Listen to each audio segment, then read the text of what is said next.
Okay, so today we're digging into an essay, an analysis of Jeannette Carroll's novel, Not My Type. That's right. The subtitle is A Manifesto of Disabled Sexuality. Quite a statement. It really is. And our mission for this deep dive is essentially to unpack how this analysis sees the book challenging some really deep-seated societal assumptions. Yeah, challenging assumptions and, crucially, reframing disabled sexuality all through the lens of this essay we're discussing. Using that analysis as our guide. So the novel itself, it centers on Frankie. Yeah, Frankie, she's a journalist, she's paraplegic, and her story really kicks into gear when she pitches this idea to become a sex columnist. Which, as the analysis points out, isn't just like a quirky plot point, it's central. Absolutely. It drives the whole argument the book seems to be making, according to this essay. And that argument, the source calls Not My Type, not just a love story, but a rebellion. Well, rebelling, yeah, against how society often, strips disabled people of their sexual agency. It pushes back hard against those cultural ideas about ability, desirability, identity itself, really. Insisting that sexuality is, fundamental, complex, part of being human, for everyone. That framing is so important, and the analysis jumps right into a major theme tied to that, breaking down the myth of the asexual disabled person. Right. The essay talks about how society tries to make Frankie's wheelchair the only thing defining her. Labels her as, fragile, pitiable, or even invisible. Which just feeds into that awful, persistent myth, doesn't it? That disabled people are either childlike innocence. Or tragic figures, needing pity or needing to be fixed. It's such a narrow, damaging view. And Frankie in the story just refuses that. Flat out refuses. Completely. Pitching that column about sex and disability. It's her demanding space, demanding a voice in a conversation that usually pretends disabled people aren't even in the room. Or creating her own conversation, maybe? Yeah, exactly. Creating her own table. So writing about sex isn't just journalism for her. The analysis says it's revolutionary because it's a disabled voice doing the talking. It shifts her, the essay argues, from being passively labeled by others to actively defining herself. Right. The storytelling itself becomes this act of resistance. And her voice in doing that.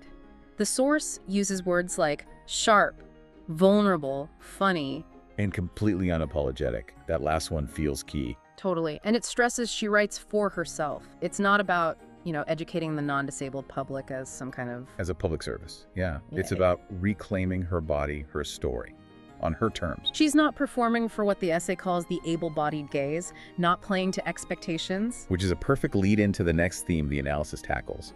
Desire as empowerment, not validation. Okay, unpack that a bit. Because there is a romance, right, with a character named Jay. There is, yeah. But the essay makes this really crucial distinction.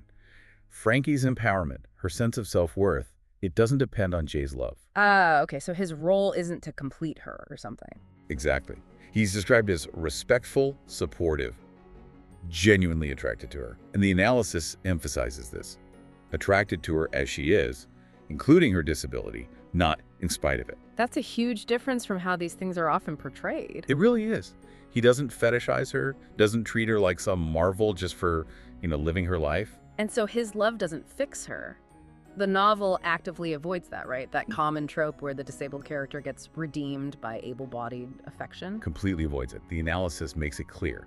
Frankie's journey to self-acceptance, it's internal, driven by her, not reliant on someone else validating her. So even in the intimate scenes, it's not about him saving her or making her feel whole. No, the dynamic is described as collaborative. It's built on mutual respect, pleasure, and trust. It's not about him filling some perceived lack in her. Got it.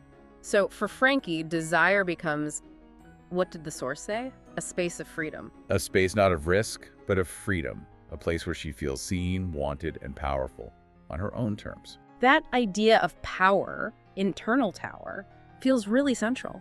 And the analysis points to humor as a key tool she uses. Oh yeah. Humor as a weapon and a shield. Frankie's got this dry wit. Which the essay says helps dismantle that awkwardness, that discomfort people often have around sex and disability. Exactly. It's presented as both a tool for survival and a way to, actively break down taboos. So she jokes about her body, other people's weird reactions. The assumptions people make. But always, crucially, on your own terms. It's her controlling the narrative, even through jokes. Laughter as intimacy and armor. I like that phrasing from the source. Me too. It captures that dual role perfectly. And using humor this way, it makes the book accessible, doesn't it, without watering down the message? Right. You're drawn in by the wit, but you're also being challenged, as the essay says, to examine your own assumptions.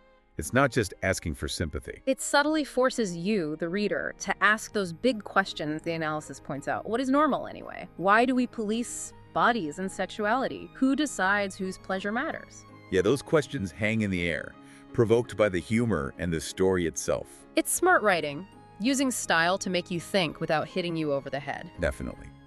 So all these pieces, busting myths, desire as power, the role of humor, they all tie back to this bigger theme the analysis identifies. Yeah, the idea that this is ultimately a story about control. Control.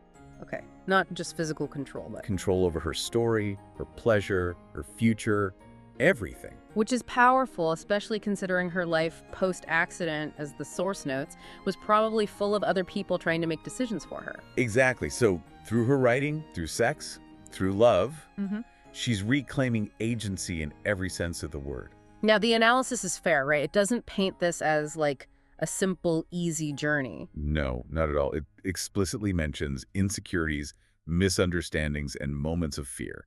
It shows the messiness. It's not just a straightforward triumph narrative. Right, but it also shows tremendous joy. That balance is key.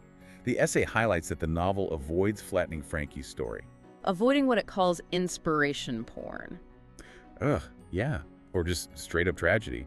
Those two boxes disabled narratives often get shoved into, Instead, it gives you the full emotional spectrum, the complexity. which feels much more real. Okay, so let's pull this together.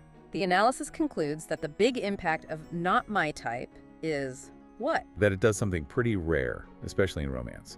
It centers a disabled woman in her full complexity Refuses to simplify her experience. and demands that readers rethink things. Rethink romance, sex, self-worth. It really hammers home that this isn't just about Frankie and Jay falling in love. No, it's framed as a story of a woman falling in love with her own power. Which brings us back to that initial powerful assertion from the source.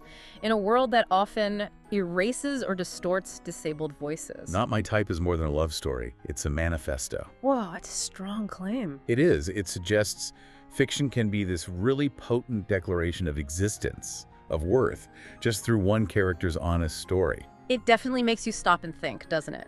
About the kinds of stories we usually consume and who gets to be the main character, who gets to be desired, who gets to hold power within them.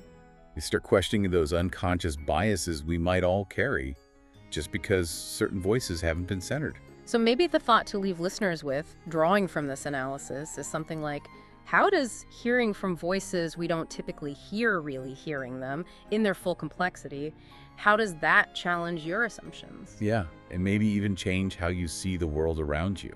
It's a powerful question.